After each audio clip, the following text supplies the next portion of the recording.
Berselawat kita kepada Rasulullah dengan ucapan Allahumma salli ala Sayyidina Muhammad wa ala ali Sayyidina Muhammad. Bapak Ibu yang dimuliakan oleh Allah SWT, kajian pada subuh kali ini yaitu hadis yang disebutkan dalam kitab Sahih Bukhari. Hadisnya sahih karena yang meriwayatkan adalah Imam Bukhari. Hadis ini datang dari Anas bin Malik.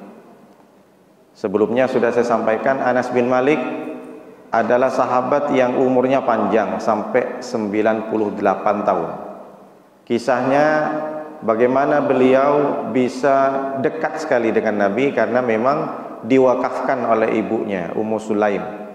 Pada saat Nabi hijrah ke Madinah, orang-orang bermacam-macam memberikan infak. Ada yang infak harta, ada yang menginfakkan tanahnya, dirham, dinar, emas, uang, ternak, dan lain sebagainya. Ummu Sulaim, ibunya Anas, tak punya apa-apa. Dia punya anak saja. Waktu itu umurnya 10 tahun. Ya Rasulullah, saya tak punya hewan ternak, saya tak punya tanah, saya tak punya uang, saya tak punya emas, saya punya anak satu-satunya ya Rasulullah. Saya wakafkan ini untuk agama Allah. Silahkan Rasulullah, mau anak saya itu mau cuci toilet, mau macam-macam. Terus yang penting bisa mendakwakan untuk bisa kebangkitan Islam. Maka Rasulullah berdoa untuk Anas, Allahumma aktsir malahu wa waladahu. Ya Allah, banyakilah hartanya Anas dan anaknya Anas. Karena memang satu saja, tak punya saudara Anas bin Malik. Akhirnya sampai pada masanya doa Rasulullah terkabul. Anas bin Malik anaknya banyak, sama cucunya kalau dikumpul sampai 100. Lalu kemudian kaya. Kaya di sini bukan berarti banyak rumah, banyak kos-kosan, tidak. Tapi beliau gemar bersedekah. Kalau hanya kaya bisa diukur dengan Abdurrahman bin Auf. Jadi ketika Anas bin Malik sudah menghatamkan Quran, kalau sudah ngaji hatam Al-Quran, dikumpulkanlah anak-anak dan cucunya sampai 100 itu. Setelah selesai baca Al-Quran, baru berdoa kepada Allah. Allahumma arhamna bil Quran waj'alhu lana.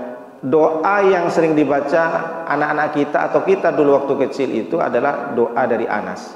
Ketika Anas membiasakan doa Allah marhamna bil Quran, tidak ada Nabi. Berarti bukan hadis Nabi, bukan sunnah Nabi, tapi adalah khabar yang dibiasakan oleh sahabat. Boleh Pak Ustadz, silahkan. Jadi kalau ada orang yang berdoa setelah selesai hatam Quran dibilang bid'ah, ya memang bukan sunnah Nabi, bukan yang diucapkan Nabi, bukan yang diperbuat Nabi, bukan yang dikerjakan oleh sahabat ketika ada Nabi. Kalau sesuatu yang sunnah dari Rasulullah kan qaulihi, ucapan Nabi, fi'lihi, pekerjaan Nabi, takririhi, persetujuan. Seperti orang sholat, sahabat sholat sebelum maghrib itu 2 rakaat, Nabi tak pernah melaksanakan sholat 2 rakaat sebelum maghrib. Tapi sahabat di belakang tiang usfu'anah, Nabi melihat saja, tapi tak menegur, tak menyalahkan. Itu namanya takrir. Tanpa Nabi mengucapkan berarti itu setuju Nabi, tak masalah. Sholat sunat sebelum maghrib. Mana tahu di sini ada sholat sunat sebelum maghrib? Jangan pula dibilang aliran dari mana itu.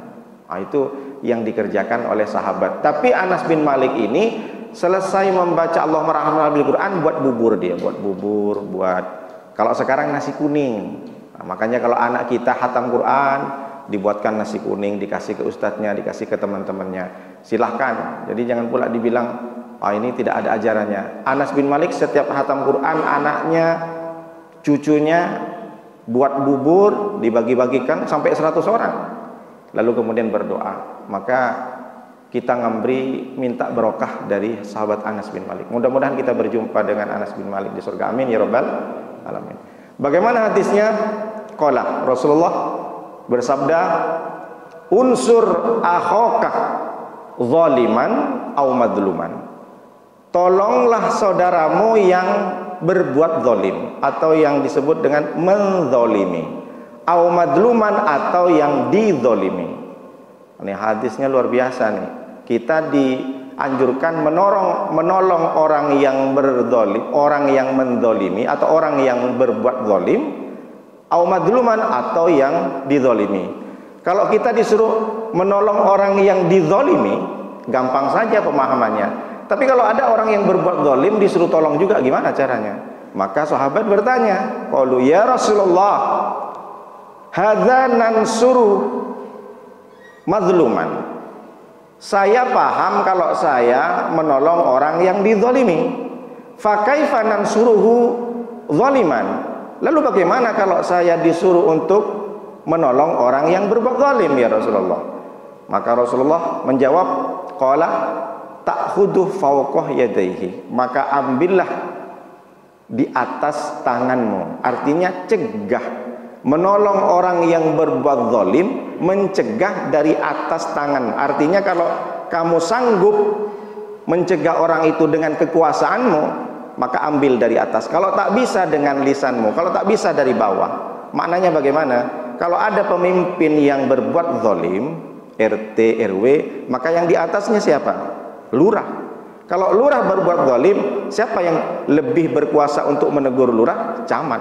Camat siapa? Wali kota. Wali kota siapa? Gubernur. Ini kalau dianalogikan kepada kepemimpinan berbuat zalim. Tapi kalau kita mampu tanpa harus punya jabatan, silahkan dengan lisan, dengan ucapan, lalu dengan tangan, kalau tak bisa dengan hati.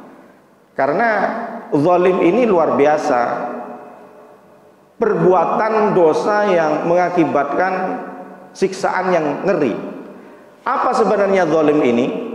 Kadung sudah menjadi bahasa Indonesia. Kamu zalim sama aku. Padahal zalim ini isim fa'il.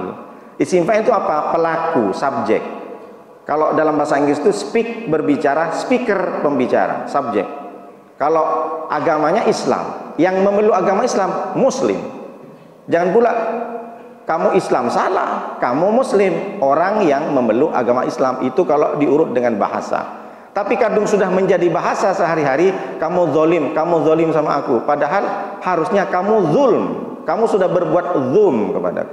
Zalim orangnya. Kalau kita bilang kamu zalim kepadaku, kamu adalah pelaku zalim kepadaku, kan agak susah terjemahnya. Tapi kadung sudah bahasa Indonesia ini menjadi bahasa yang sehari-hari, ya lanjutkan saja tak masalah. Lalu apa zulm itu?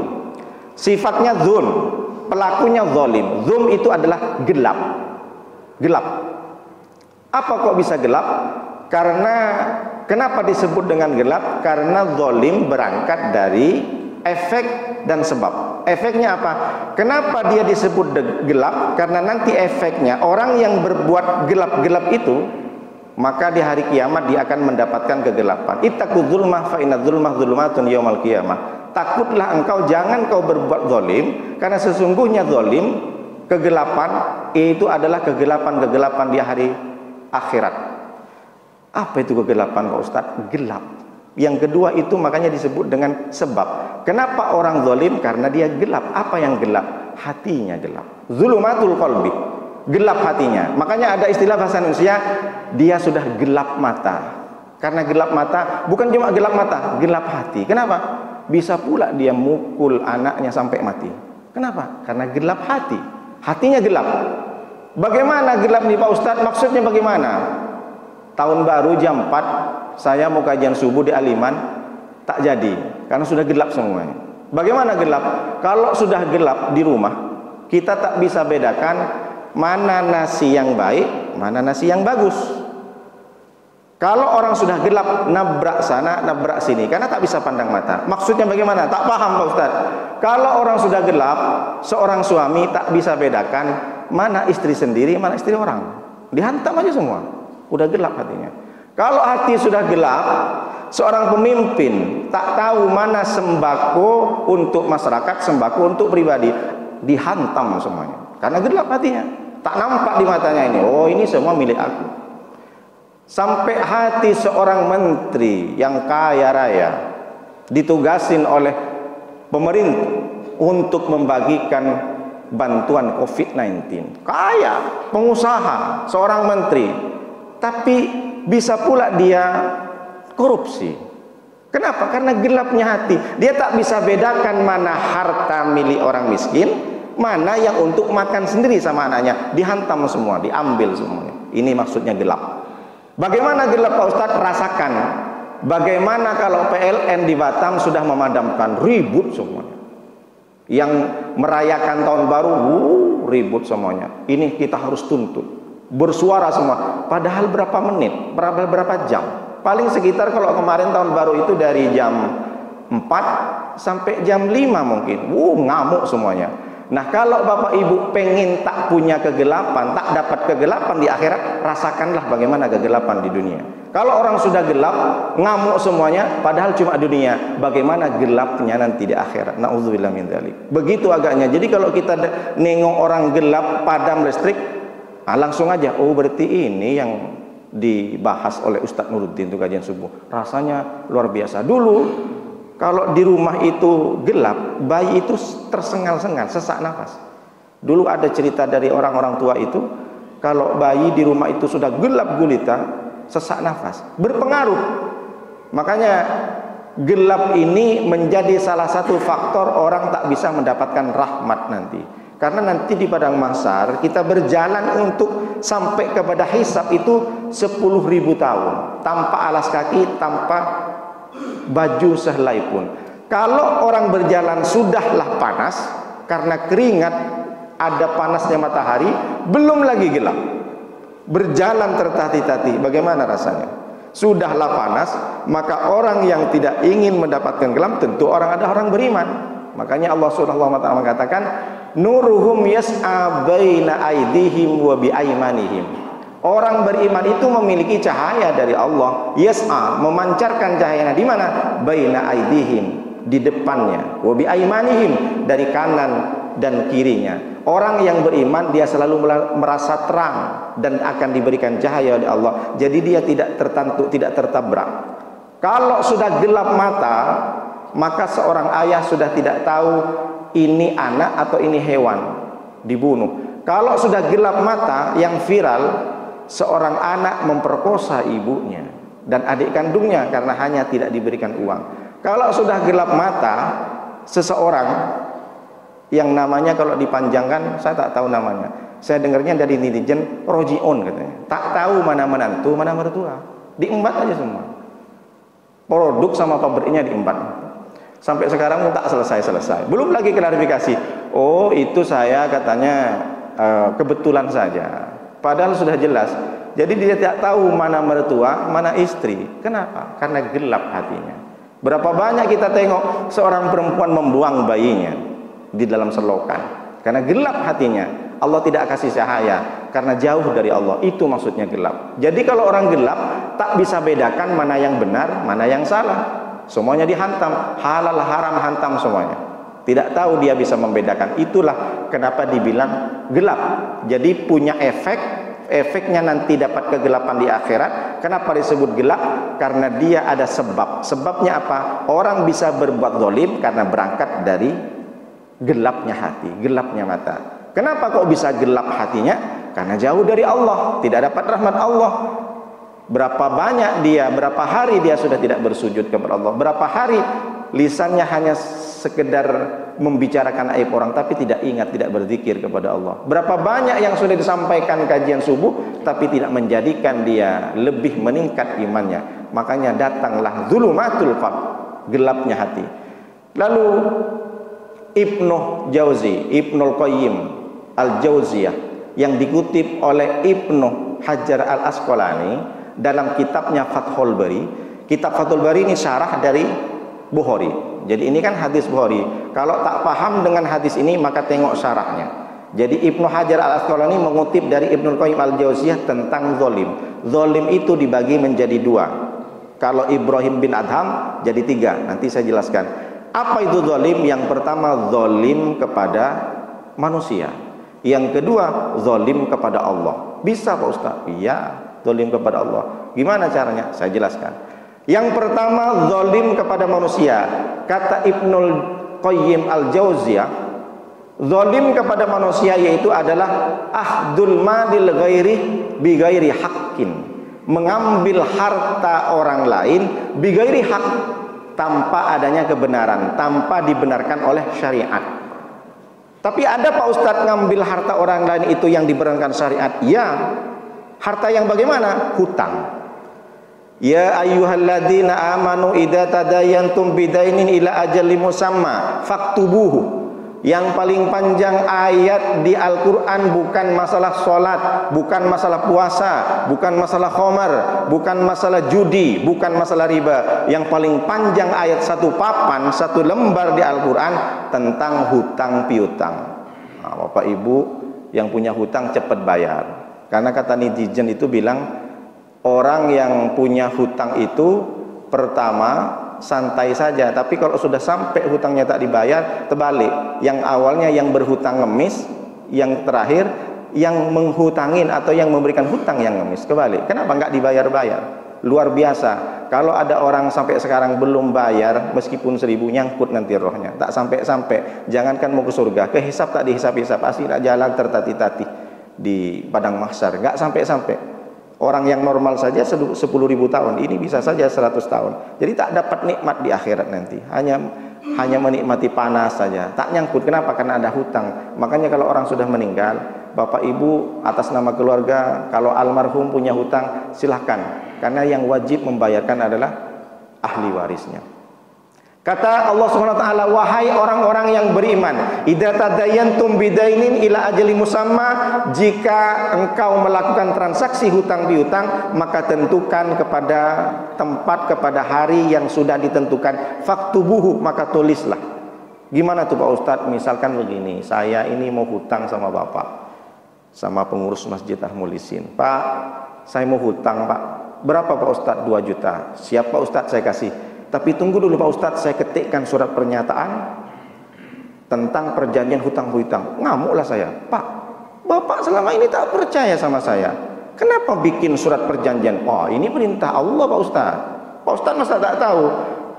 Apabila melakukan transaksi hutang piutang, faktubuhu Pak Ustadz, harus ditatat dan harus ada 2 saksi. Wastashhidu sahidaini min rijalikum. Buatlah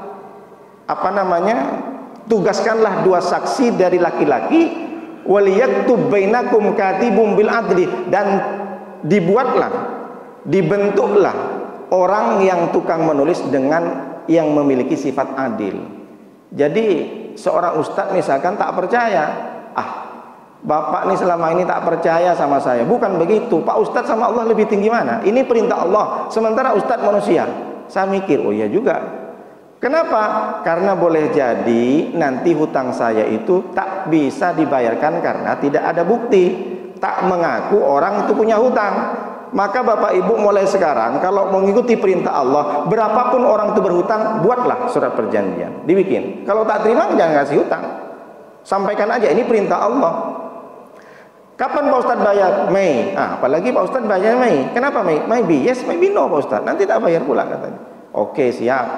Maka ditentukan bulan Mei saya bayar. Sampailah bulan Mei, lalu kemudian datanglah Bapak untuk menagih hutang ke saya. Pak Ustadz, hari ini sudah sampai ke bulan Mei, saya mau menagih.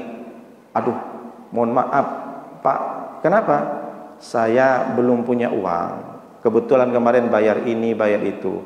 Oh tak apa-apa Pak Ustadz, karena Bapak tak tahu ya, di ayat 280-nya kan ada wa in kana dzu usratin fanadiratun ila maisarah. Kalau orang yang berhutang saat ditagih dia dalam keadaan usrah, dalam keadaan melarat, tak punya uang, fanadiratun ila maisarah, maka hendaknya Bapak ini harus memandang kapan dia bisa bayar. Tunggu sampai lapang Pak. Oh iya. Aduh, itu di mana Pak Ustadz? Di ayat yang 280-nya. Nah, di Al-Baqarah. Lalu kemudian tapi kalau Bapak mau banyak pahala, lanjutkan kalimatnya ini Pak. Gimana lah kalimatnya Pak Ustadz? Wa anta saddaqu khairul lakum in kuntum ta'lamun. Seandainya Bapak punya kelegaan, kelapangan hati, kata Allah, anta saddaqu khairul lakum in kuntum ta'lamun. Lebih baik Bapak sedekahkan saja 2 juta. Kata si Bapak yang hutang, pinter kali Pak Ustadz. Wah, ini perintah Allah. Allah dengan Bapak lebih tinggi mana? Ternyata ayat ini bukan untuk yang berhutang. Ayat ini untuk yang ngutangin. Ini kadang salah-salah.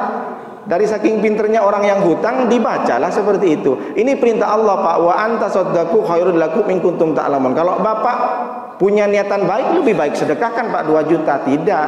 Ini untuk bagi orang yang yang menghutangi, yang memberikan hutang. Orang yang berhutang jangan banyak kali peraturannya. Nah, ini apa maknanya? Ketika saya ini sudah tak bisa bayar pada tepat waktunya, ternyata saya dalam keadaan tidak lapang, tak punya duit. Sampai pada masanya ditagih lagi tak punya, tetap seperti itu, bawalah saya ini ke pengadilan. Bawa dua saksi tadi. Setelah dibawa ke dua saksi tadi, bahwa seorang yang berhutang ini melanggar janjinya. Jadi bagaimana Pak Hakim? Maka saat itu juga yang memberikan hutang berhak mengambil hartanya si Nuruddin. Kalau saya punya motor harga 2 juta, ambillah motor. Ketika orang mengambil motor saya di rumah seharga dengan hutangnya, maka bapak tadi itu bukan dianggap zalim karena mengambil haknya. Jadi kalau mengambil hak harta orang lain tapi dibenarkan oleh syariat, bukan zalim. Nah, ini maksudnya kenapa saya sampaikan tentang hutang. Jadi kalau sudah berjanji tepat waktu tak bisa, berjanji lagi sampai 3 kali, maka ambil, datangin rumahnya. Kadang orang dianggap zalim dia, padahal dia sedang miskin. Bukan, ini melakukan perintah Allah, bukan zalim. Meskipun ngambil hak orang lain karena dibenarkan oleh syariat. Yang zalim itu seperti apa? Misalkan bapak ibu atau bapak-bapak di sini diberikan kekuasaan, segenggam kekuasaan oleh Allah SWT. Tak banyak, bukan menjadi gubernur, hanya seorang pimpinan di perusahaan yang mungkin karyawannya 10. Tu'izzu man tasya wa tudillu man tasya. Bersyukur kepada Allah kalau hari ini bapak-bapak sebagai manajer. Kenapa? Dipasrahkan oleh Allah hari itu, hari ini bapak berarti dimuliakan oleh Allah. Tu'izzu man tasya. Allah kehendaki bapak dimuliakan karena punya kekuasaan. Tapi pada saatnya jabatan, kekuasaan itu wa tudillu man tasya, bisa saja Allah balikkan. Allah rendahkan serendah-rendahnya karena sudah tidak menjabat lagi, karena sudah tidak punya kekuasaan lagi. Misalkan bapak punya kekuasaan menggaji karyawannya 2.500.000 misalkan, tapi ternyata saat gajian bilang sama karyawannya, untuk karyawanku yang 10 orang, bulan ini saya akan potong gaji kalian. Kenapa Pak? Tak usah banyak tanya, saya pimpinan. Kalau tak terima dengan dipotong gaji, resign saja. Oh, ini zalim namanya. Padahal sebelumnya tidak ada kontrak perjanjian tentang potongan gaji. Berapa banyak di perusahaan sana, gampang saja dia melalui sistem di bank, karena ditransfer ke bank, gajinya dipotong 5%. Enak saja dia, karena alasan begini begitu. Padahal di perjanjian tidak ada. Ini baru zalim. Dengan kekuasaannya dia zalim, mengambil hak orang lain. Orang yang karyawan, yang bawahannya itu tak bisa melawan dia, karena dia tak punya kekuasaan. Terserah bapak lah, pabrik ini, perusahaan ini, kantor ini adalah milik bapak, terserah bapak. Tapi Allah yang melihat, ini zalim namanya. Jadi zalim yang pertama adalah mengambil hak orang lain. Begitu pentingnya tentang zalim, Allah menyampaikan dalam Al-Quran 10 kali.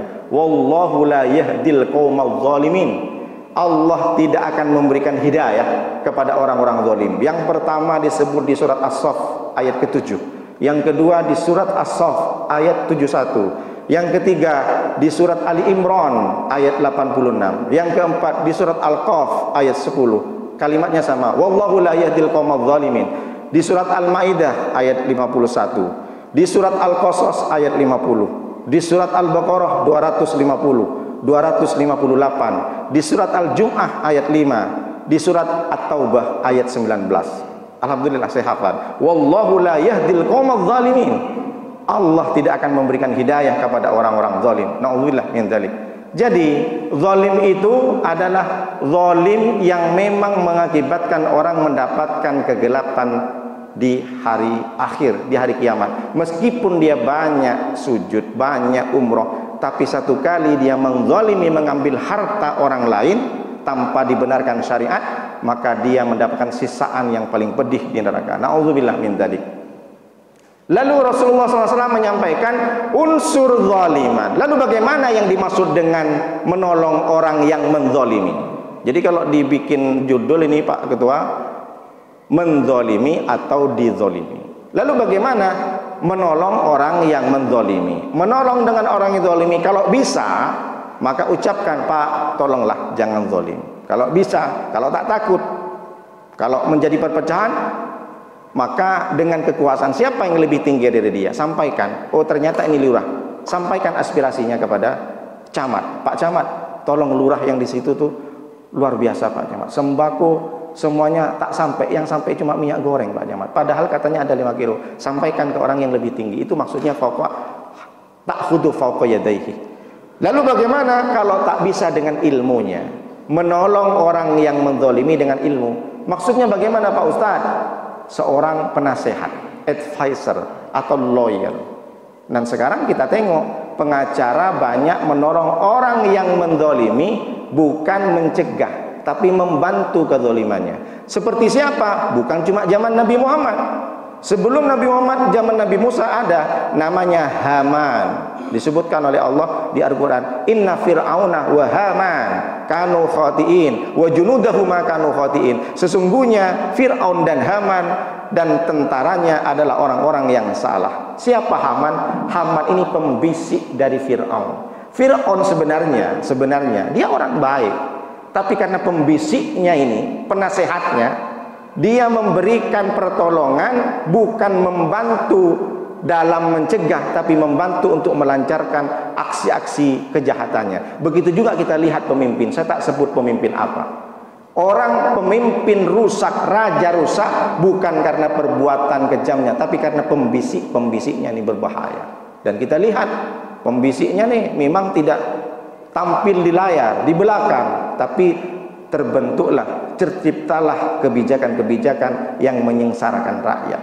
Jadi Haman ini adalah orang pintar. Haman juga ngerti dan yakin, percaya dengan Tuhannya Musa, yaitu Allah. Maka satu ketika Fir'aun mengatakan, qala al-Fir'aun ya ayyuhal mala'u, wahai para menteri-menteriku, para pembesar-pembesarku, kata Fir'aun, ma'alimtu lakum min ilahin gairi. Aku tidak tahu kalian itu punya Tuhan selain aku. Aku yakin hari ini kalian punya Tuhan. Tak mungkin kalian punya Tuhan selain aku, kata si Fir'aun. Lalu kemudian si Fir'aun mengatakan, fa'aukidli, maka buatlah ya Haman, wahai Haman, alatin, buatlah batu bata dari tanah, faj'alli sorhon, buatlah aku menara. Setelah kau buat bata, buatlah menara yang paling tinggi, la'alli attali'u ila ilahi Musa wa inni la'adunnuhu minal kadhibin, agar aku bisa lihat Tuhan Musa itu benar nggak adanya. Buat menara yang tinggi, aku naik ke atas dan aku bisa lihat dan bisa memastikan wa inni la'adunnuhu minal kadhibin, dan aku yakin bahwa Musa dan Tuhannya itu adalah orang-orang yang kadzab, orang-orang yang bohong, kata si Fir'aun. Jadi Haman ini adalah penasehat Fir'aun, lawyernya Fir'aun, pembisik Fir'aun yang menyesatkan Fir'aun. Jadi ini stepnya, perbedaannya, dia menolong orang yang menzalimi tapi dengan cara bukan mencegah. Jadi bukan seperti ini maksudnya. Orang menolong orang yang menzalimi, yang berbuat zalim, mencegah, tapi ini justru malah membiarkan kejahatan-kejahatan Fir'aun terjadi. Ini yang dimaksud zalim. Kenapa mesti harus disampaikan oleh Rasulullah harus tolong orang yang zalim? Karena kalau ada di komplek ini orang yang zalim, kita kena pengaruhnya. Betul tak? Iya. Karena kalau orang zalim di sini diazab oleh Allah, yang kena bukan orang zalim saja, yang tak zalim pun kena imbasnya. Itu maksudnya. Makanya kalau ditanya, kalau disampaikan pernyataannya, mencegah dari berbuat zalim itu berat, tapi mencegah dari orang yang berbuat zalim amat sangat berat.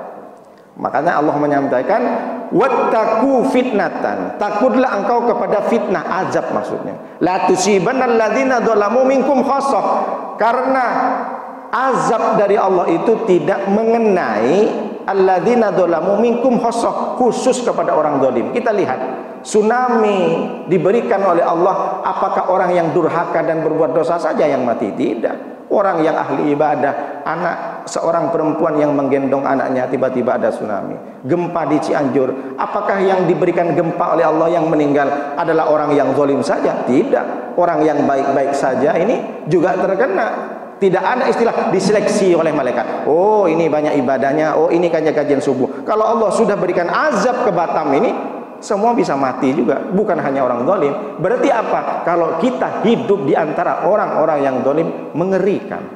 Makanya satu ketika Abu Ja'far, ada khalifah namanya Abu Ja'far Al-Ma'thur di Irak.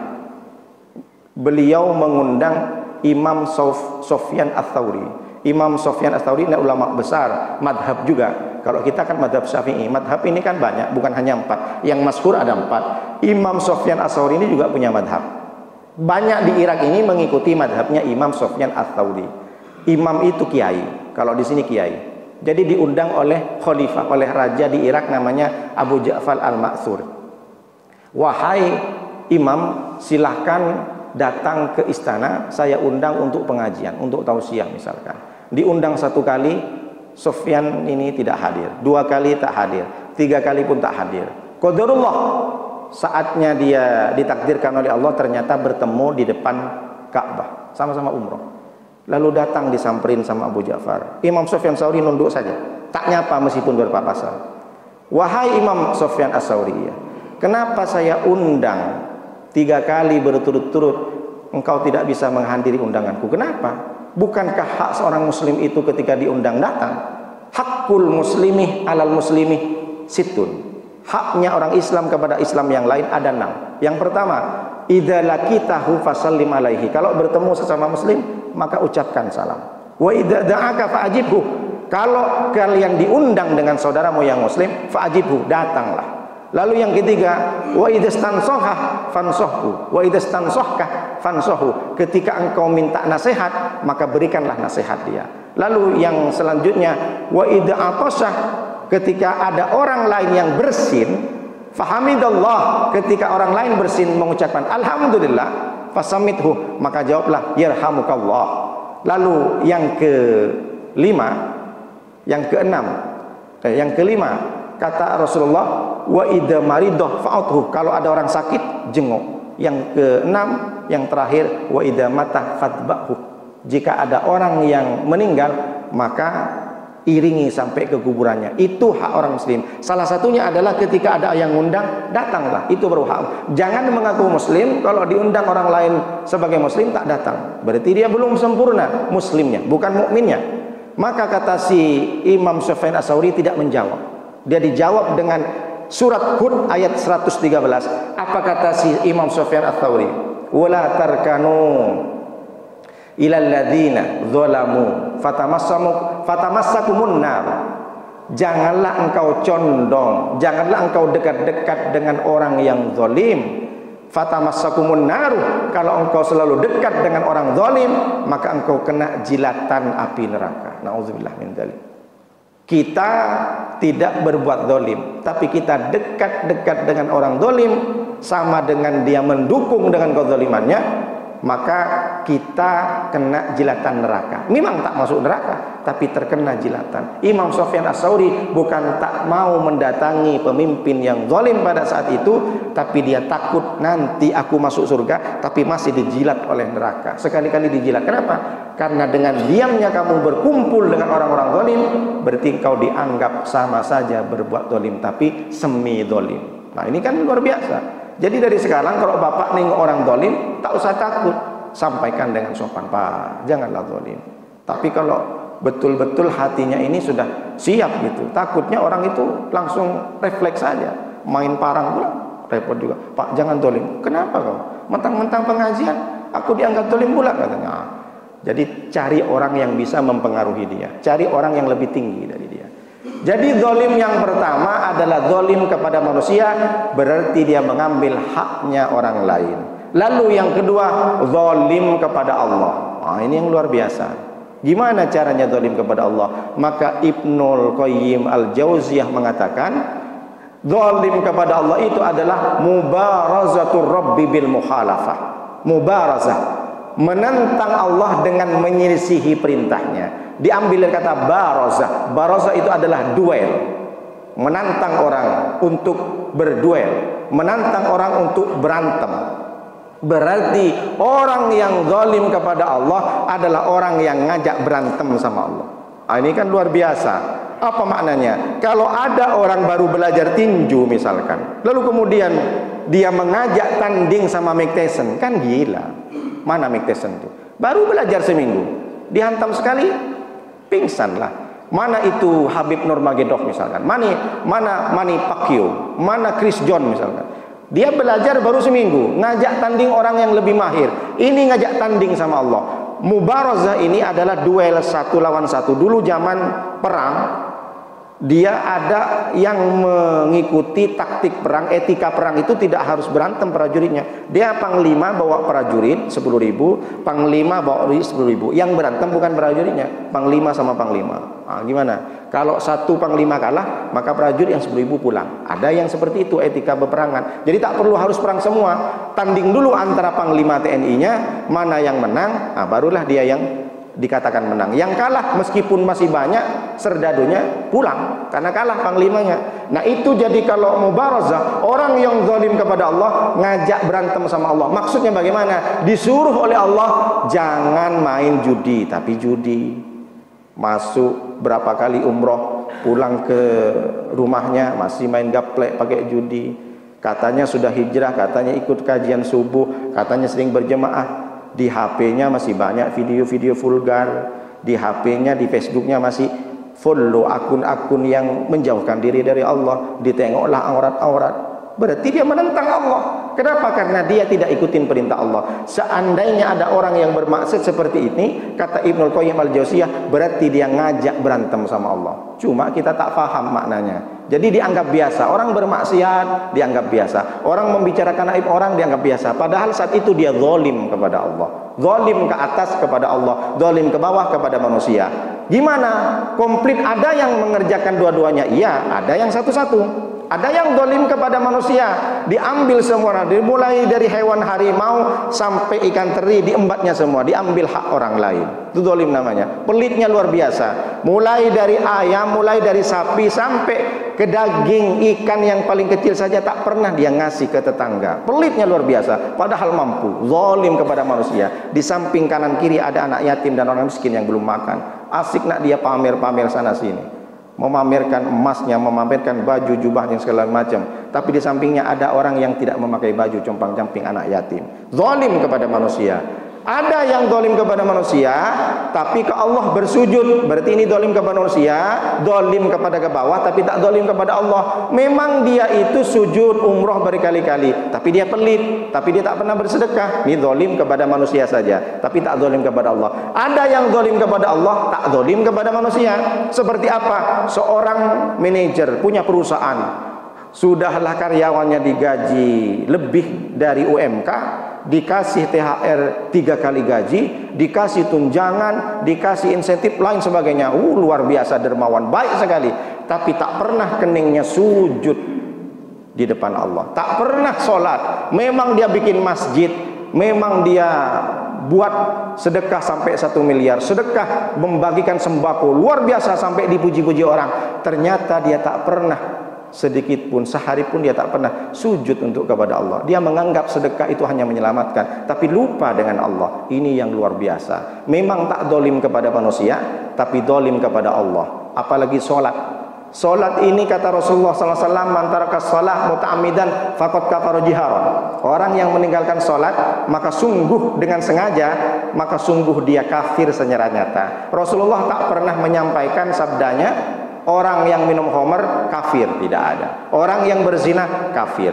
Orang yang main judi kafir. Orang yang menengok maksiat kafir. Orang yang menggunjing kafir, tidak ada. Maksudnya apa? Kalau ada orang yang meninggalkan sholat secara sengaja, lebih parah dosanya daripada berzina, lebih berat dosanya daripada minum khamr. Karena Rasulullah tidak ada kata-kata orang yang berbuat maksiat kafir. Rasulullah hanya mengatakan yang tidak sholat kafir.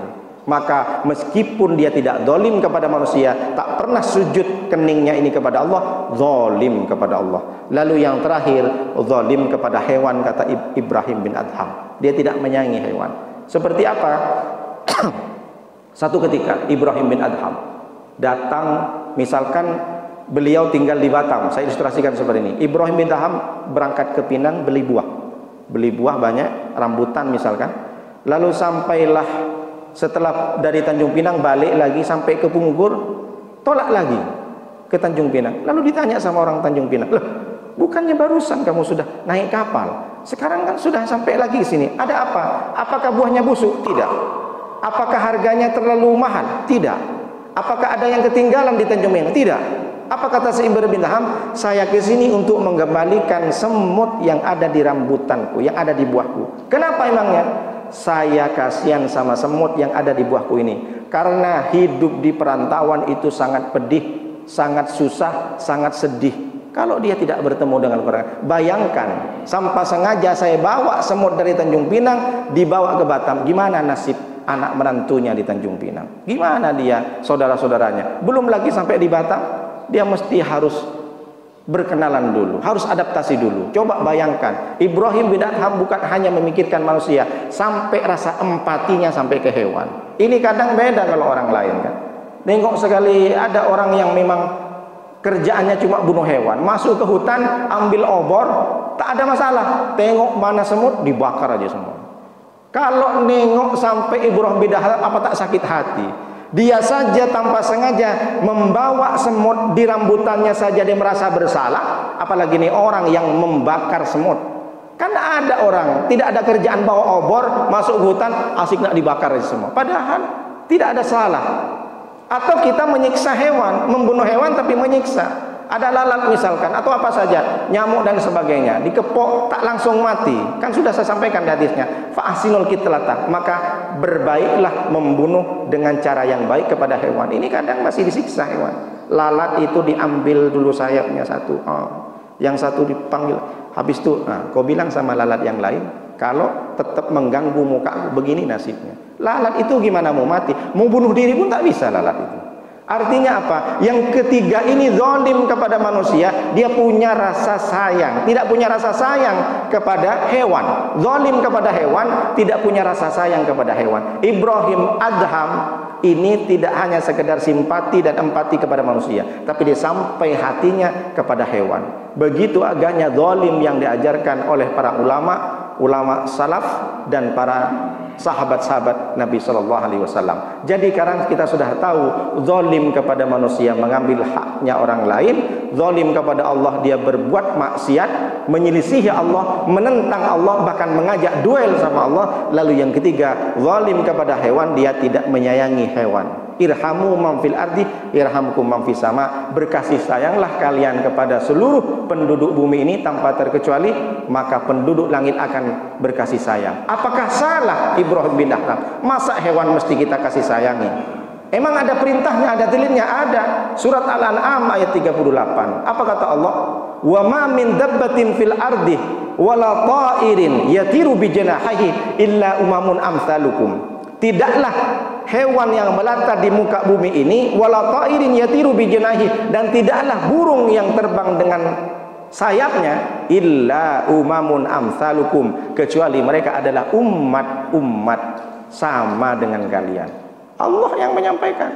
Jadi kalau kita nengok hewan menurut Allah, bukan menurut Nabi lagi. Di Al-An'am surat 38 bahwa semua hewan itu adalah umamun amsalukum, sama di depanku umat seperti kalian. Maksudnya apa? Karena ada hewan-hewan yang masuk surga, yang khusus masuk surga, seperti anjingnya Ashabul Kahfi, lalu kemudian burungnya Nabi Sulaiman dan segala macam. Hanya itu saja, bukan seperti semuanya, enggak. Jangan pula nanti gara-gara anjing Ashabul Kahfi masuk surga, besok beli anjing. Enggak, maksudnya zaman sebelum Nabi. Kalau sekarang sudah mansuh, orang yang memelihara anjing, orang muslim, orang mukmin, maka 40 hari dia tidak terima sholatnya berturut-turut, ibadahnya 40 hari tidak terima, jadi tetap najis, tidak ada, sudah mansuh. Meskipun ada dulu cerita ada anjing itu masuk surga karena diberikan air minum oleh seorang pelacur. Pelacur pun masuk surga gara-gara itu. Itu syariat sebelum Nabi Muhammad. Jadi ada anjing di jalan, dia kehausan, diambillah air sama seorang pelacur, mohon maaf, diminum, lalu karena diminumin itu dia selamat, tidak mati. Maka si pelacur ini masuk surga gara-gara minuman anjing. Tapi jangan salah kaprah, ini bukan syariat Nabi Muhammad, tapi zaman Bani Israel. Jangan pula pulang ke rumah, ayo kita beli anjing, minum saja, kasih minum ke anjing saja masuk surga, apalagi kita bikin kandangnya, bikin rumahnya. Tidak, salah. Seorang yang memelihara anjing sudah mansuh, tidak boleh oleh Rasulullah SAW. Maka dengan hadis ini sudah bisa kita membenarkan pekerjaan perbuatan kita sendiri. Jangan hadis ini dipakai untuk orang lain. Nanti datang bertamu ke orang, ini nampaknya orang zalim ini.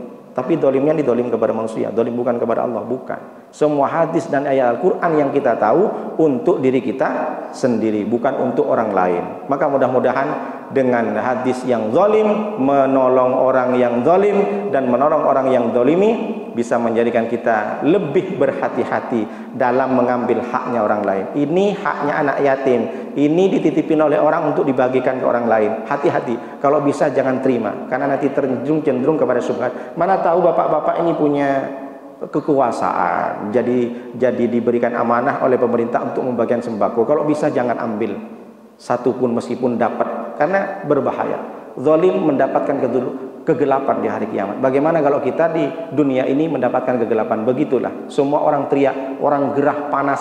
Begitu juga lebih parah lagi nanti di akhirat. Mudah-mudahan kita semua terjauhi dari sifat-sifat zalim, sifat-sifat dzulm, dan kita terbebas dari jilatan, bukan hanya siksaan api neraka, tapi terbebas. Mulai hari ini kita bersama-sama untuk memberantas kezaliman.